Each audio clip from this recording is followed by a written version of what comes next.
C'est parce qu'il venait de... ouais, c'est vrai que... Mais ils l'ont rechangé. On est parti, Monsieur Ri, contre Xelium. Première game, paf, contre Mars. Métoni qui nous dit qu'il a travaillé le Marzito, un match-up intéressant. C'est un match-up toujours spécial, mais en tout cas, on a hâte de voir ça. Pour le retour, en tout cas, il y a n'oubliez pas le Pepsi Stadium double en février. Oui. Pour ceux qui veulent, ce sera bien sympa. Alors d'ailleurs, c'est un samedi. C'est assez particulier. C'est samedi 23 février, je crois, quelque chose comme ça. C'est pas du tout aux dates habituelles du Pépite. Ils sont toujours les jeudis. Mais voilà. Yes. On retourne sur le match avec le grab manqué, le reste. Ouh, mais ça connaît les back throw DI mix-up à la Pew Pew You de l'époque. Ah mais c'est le jeu normal, hein, Nova. Tout va bien ici. C'est ce que t'as l'habitude de Rivals, mais ça a toujours ressemblé à ça, non, Melee. C'est hein. ça, Melee c'est 22 FPS. C'est 22 FPS, 10 Hz à peu près. En fait, on joue à chess Melee. C'est-à-dire que tu fais ton move, ensuite la personne regarde, elle a, tu sais, le tam tam tam tam tam tam, et t'as 3, 2, 1, tu fais ton move et ensuite c'est à l'autre personne. C'est quoi le jingle que t'as fait? Mais alors je me souviens plus d'où ça vient, mais tu sais, c'est les jeux à la télé un peu. Oui. Où le tum tum tum, et t'attends et t'as le mec qui réfléchit et à la fin t'as ting et il doit donner sa réponse, tu vois. Mais je sais plus d'où ça vient. Récemment, je ne me demande pas pourquoi, mais j'ai revu des épisodes d'Attention à la marche. Oh, quel banger! C'était Nagui? Non, c'était Jean-Luc Reichmann.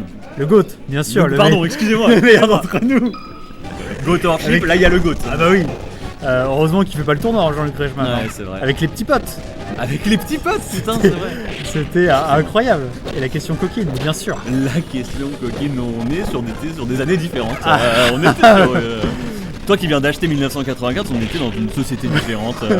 En vrai, ça allait. Ça allait. C'était pas.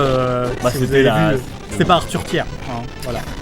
Avec les boîtes. Bah oui. Les boîtes. Oui, on essaye de. Enfin, on essaye de fixer bien sûr. Ces petits problèmes, mais évidemment voilà, c'est des grandes venues où Melee, voilà, c'est le side stream. On n'a pas forcément ce qu'on veut au niveau de la production, et on fait avec ce qu'on a. Moi je tiens à dire que quand il y avait Space Edito, tout fonctionnait, et là il y a Puff, voilà. En tout cas, Monsieur Ri a gagné, Fabrice a gagné la première game avec des beaux crouch rest qu'on aime bien. Et là, c'était Xelium qui avait pris la première soc. Monsieur Ri, Fabrice, il adore contre les persos qui vont avoir du mal. Très beau rest, uptilt rest, qui vont se faire crouch leur grab.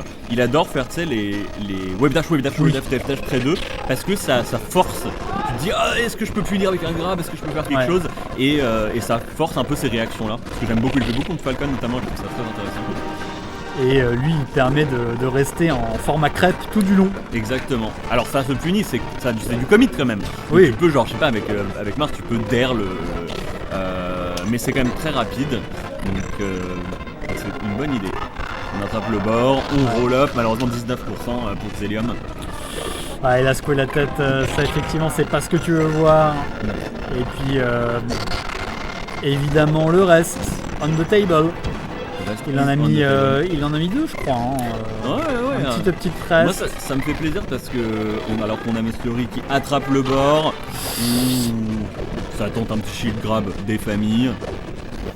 Un petit peu shield grab du jambon, hein, quand même. Je te prends pour un jambon là sur le shield grab. Oh, c'était vraiment genre, si j'ai le shield grab c'est cool, sinon bon, voilà. Et le reste. Ouais. Non, moi ce qui me fait plaisir avec Fabrice, c'est qu'il y a un moment où Fabrice ne restait jamais. Oui.